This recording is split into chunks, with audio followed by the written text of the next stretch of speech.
In the state of Oregon, Deputy Ren Accord is on the coast holding a red balloon, when voices in his mind start tormenting him. Something terrible seems to have happened and he can't get rid of the memory.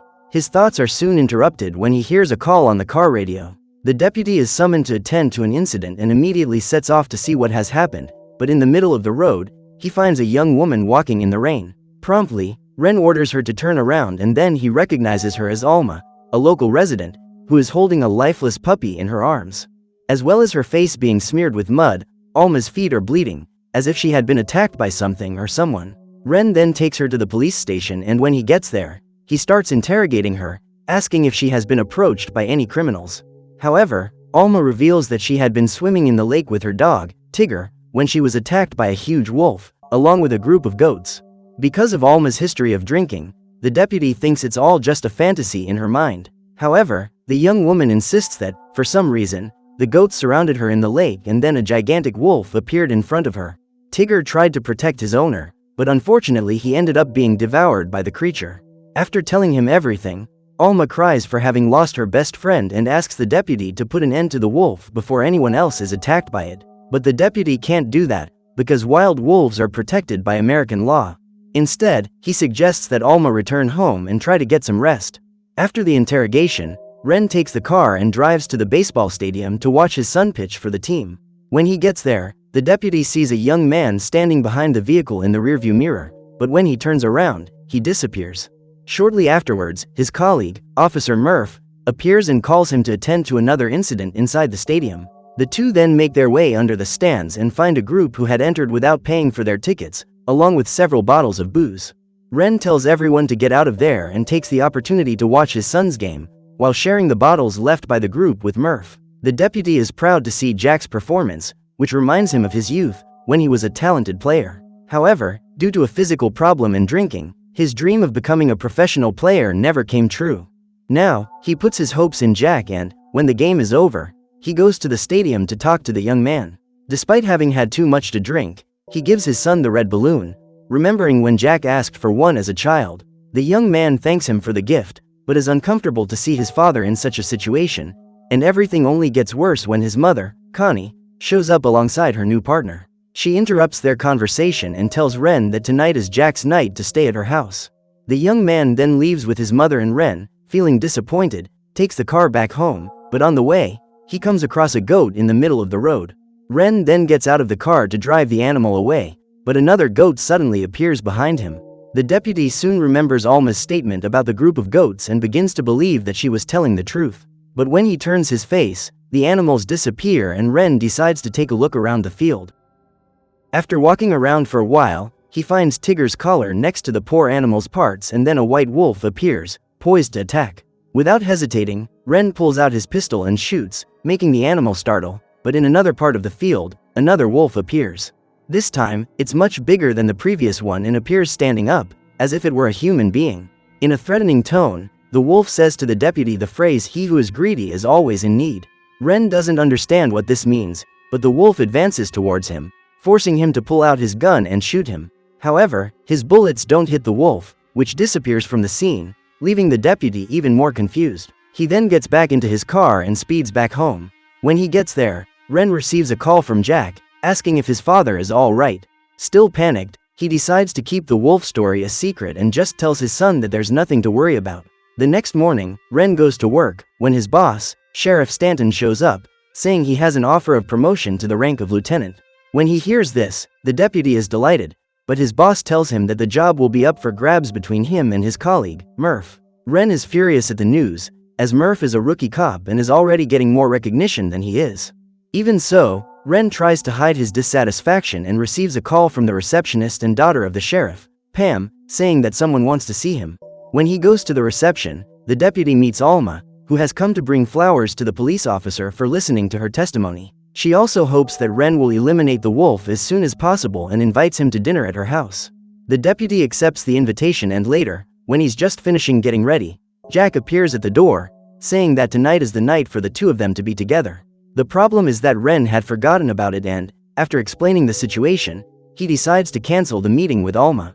However, when he learns that his father is going on a date, Jack insists that he go and, when he returns, He'll tell him all about the baseball game. Ren then hugs the young man and goes to the date at Alma's house, who has just prepared dinner.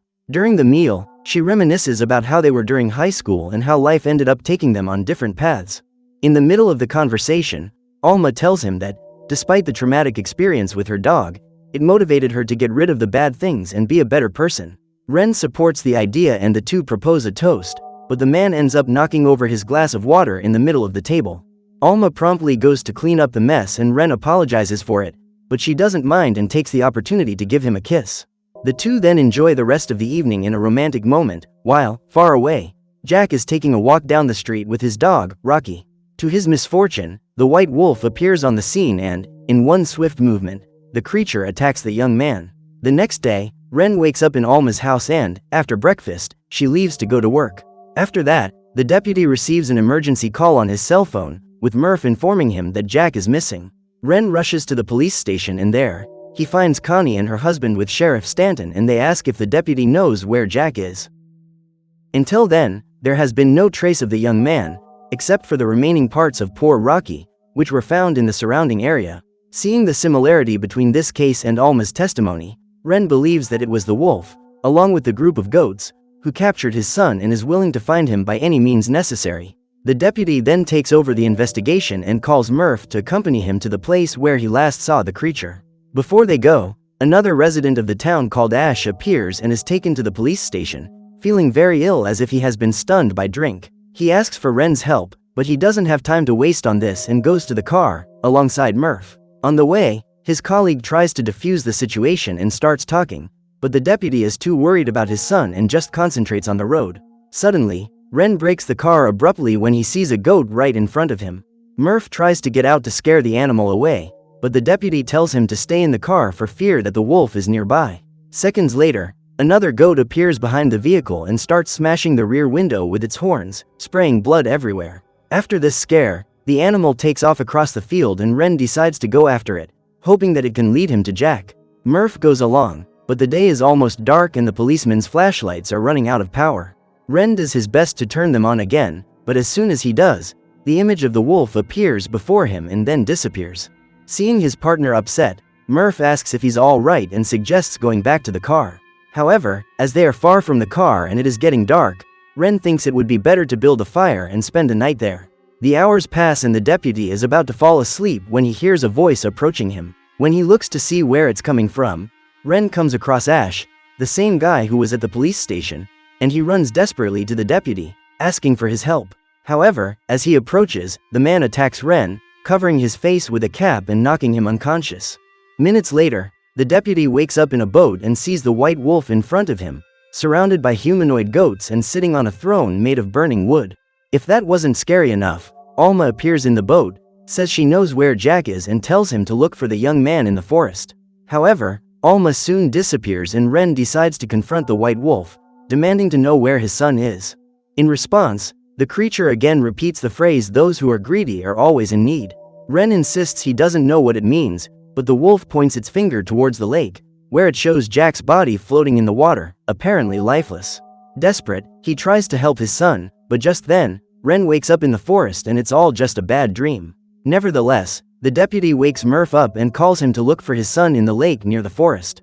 The two call in a rescue team to investigate underwater, but the divers can't find Jack anywhere. However, Ren insists that his son must be nearby, being held prisoner by the white wolf and his goats. As expected, everyone around him thinks this story is absurd and believes that Ren is hallucinating because of his son's disappearance. Because of this, Sheriff Stanton orders him to go home and rest for a while, until he is calmer and can continue the search. Left with no choice, the deputy accepts the advice and returns home, where he sees something being prepared inside the oven. However, he is startled to find Rocky's parts in a glass dish, being baked on the stove. Then Alma appears with a knife in her hand, making Ren even more frightened, but she explains that she was just making a surprise dinner. Looking at the oven again, the deputy realizes that it was just a meatloaf inside and tries to keep calm. He tells Alma that his son has been captured by the white wolf and that he needs to find him before it's too late. She then hugs him, saying that everything will be all right, and the two of them go to their room to relax for a while. Despite her help, Ren is too worried about his son and tells her about their plan to leave town. He reveals that he had pinned all his hopes on the young man becoming a professional baseball player, as he had tried to be in his youth, but failed. If that happens, the two of them will be able to go to a better place and leave behind the purposeless life he's had for all these years. Hearing this, Alma says that Ren is putting a huge responsibility on Jack, and that it's a very greedy attitude on his part. These words remind the deputy of the phrase spoken by the wolf in the middle of the lake, and, at the same moment, he hears a cell phone ringing in the living room. To his surprise, on the other end of the line Ren hears Alma's voice, saying that she couldn't come to see him because of work. It is then revealed that the woman in his house was not the real Alma, and a creature with a burning head appears from inside the room. The entity advances towards Ren, who manages to dodge the attack and flees to the kitchen, where he picks up a vase of water and throws it at it. This causes the flames in its head to go out, and Ren demands to know where his son is. However, the entity only tells him that the wolf will soon come to capture him and flees the house. Fearing that Alma will be the next victim, the deputy takes the car to her house, but the place is empty. Shortly afterwards, Betty, one of the neighbors, appears on the scene, and just like the wolf, she accuses Ren of being a greedy fellow and sets out to attack him. Ren quickly pulls out his gun and shoots the woman, then leaves for the police station. When he gets there, he finds the place empty, but seconds later, Sheriff Stanton and Murph show up, telling the deputy that they've found more evidence about Jack's disappearance. Searching the forest, the two found Ash's body, covered in blood, and next to it was a bottle of booze. However, forensics noticed that the blood was not only his, but also Jack's, proving that the person responsible for the crime must have captured the young man. They continue to talk about the evidence until, at the same moment, Pam appears at the police station, but she is feeling very ill. The captain tries to help his daughter, but she looks straight at Ren with a frightened expression on her face, saying that the wolf will capture him. The deputy is confused and says there's something wrong with Pam, but the sheriff just takes his daughter to another room so he can look after her. Meanwhile, Ren goes to wash his face in the bathroom, until the lights in the police station go out and he goes to see what has happened. When they arrive at the office, Murph, Stanton and Constable Merle pull out their guns and declare the arrest of the deputy for eliminating Ash and his son Jack. Ren doesn't understand what's going on, but the sheriff says that after analysis, his fingerprints were found on the bottle next to Ash's body. Ren finds this absurd and tries to prove his innocence, but Murph handcuffs him to the table and demands that he confess where Jack's body is. In the midst of this situation, Merle begins to feel ill and Pam also appears in the room, announcing that everyone inside will be eliminated. Then the young woman begins to transform into a humanoid creature with the head of a goat, and advances towards Murph. Frightened, he tries to shoot her, but his gun is unloaded and the creature pushes him away with a headbutt. She then leaves the room, at the same time as Merle begins to squirm and undergoes the same transformation. Without wasting any time, Ren takes the key from the handcuffs, manages to free himself and calls the sheriff to get out of there as soon as possible. However, when they reach the corridor, they find Pam, along with two other humanoid goats, blocking the exit. Ren then pulls the sheriff into the interrogation room and the two of them set up a table to block the door. With the creatures trying to force their way in, all that remains is for the two policemen to draw their weapons and face them head-on. However, just as happened with Pam and Merle, Sheriff Stanton begins to feel unwell and sends Ren fleeing through the ventilation tunnel, while he stays to face the creatures. With a lot of effort, Ren manages to escape and sets off with his car towards the forest in search of the white wolf. When the deputy arrives, he finds the creature waiting for him and demands to know where Jack is. The creature says that Ren knows the answer and, once again, accuses him of being greedy. In the midst of his despair, the delegate relents and admits that he is indeed a greedy person, who has always wanted more than he can afford and has tried to pin his lost dreams on his own son. But none of this matters and he just wants to find Jack. When he hears this, the wolf points his finger towards the lake and tells him to look for him there, but Ren refuses, saying that he doesn't want to go there. Even so, the humanoid goats grab him and take the deputy down to the lake, even though he begs them not to. Ren then flashes back to the night Jack disappeared, with the young man walking down the street with his dog. But instead of the white wolf appearing, it's Ren himself, visibly altered by drink. On seeing his father, Jack tells him that he had promised never to do that again, but the guy just calls his son to spend some time together. Jack doesn't think it's a good idea, but Ren insists and asks him to go to the lake in the forest together. After much insistence, the young man accepts the invitation and goes with his father there, leaving Rocky waiting near the shore. As they enter the lake, Ren suggests that the two of them play to see who can last the longest underwater, but Jack says it's too cold and he'd rather go back. The story flashes back to hours before, when Ren came home dazed and stumbled across the lawn. When he recovers, he picks up his cell phone and calls the coach of the baseball team, asking if his son has been accepted. However, the guy says that none of this has happened, because Jack talked to him a few moments before and said that he didn't want to be a baseball player, but a musician. This made Ren angry and, hours later, he went up to Jack and asked him to go to the lake. There, the guy asked again if his son had been chosen for the team, but Jack said no, because he was going to talk to his father about his dream of becoming a professional drummer. When he hears this, Ren gets angry with the young man and pushes him under the water. Jack manages to break free from his father and asks him to stop, but the man is blinded by his anger and continues to dunk his son in the lake, saying that he doesn't intend to let him be as useless as he has become. As soon as the rage passes, Ren tells the young man to continue with his baseball career, but Jack doesn't respond. Looking ahead, he sees his son's body floating in the water, indicating that he took his own life in a fit of rage.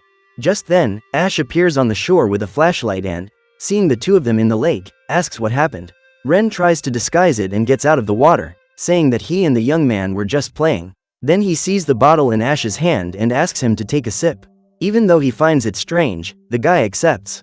With the bottle in his hand, Ren takes the drink and advances on Ash, who tries to run away into the forest.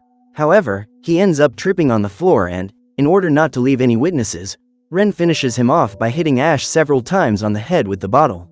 Experiencing this memory, Ren realizes that, all this time, he was the white wolf that haunted him. Another morning passes and he wakes up in Alma's house, but the decor is completely different. Once again, the truth comes out and Ren discovers that all those moments with Alma were a figment of his imagination and that the house was his own. As he walks through the kitchen, he sees a transparent curtain covering the table, with a red balloon underneath it. To his horror, when he removes the curtain, Ren sees the body of his son, with tears of blood on his face, which he brought back after having taken his life in the lake. With the whole truth revealed, Ren cries in despair and leaves the house, where he sees the place completely surrounded by police cars. Not only that, but Alma appears in front of him, dressed as a policewoman, indicating that, in Ren's mind, the roles had been reversed. The tragic reality is that Alma was the policewoman who found Ren in the middle of the road, holding Rocky's collar and with mud and blood on his body. She then tells Ren to turn himself in and he cries in front of the policewoman, saying that he didn't want to do all that to his own son. The guy gets down on his knees and Murph goes over to handcuff him, but Ren catches another glimpse of the white wolf in front of him. Realizing that he can never escape the tragic memory of his actions, Ren pulls the gun from Murph's holster and pulls the trigger. Alma is startled and several drops of blood splatter her face. However, the policewoman wasn't hurt and she sees Ren's body in front of her, who put an end to everything because he couldn't bear the guilt of having eliminated two innocent people, all because of his greed and dissatisfaction with his own life. So what did you think of this movie? Leave it in the comments below. And if you liked the video, like and subscribe for more movie recaps. See you next time.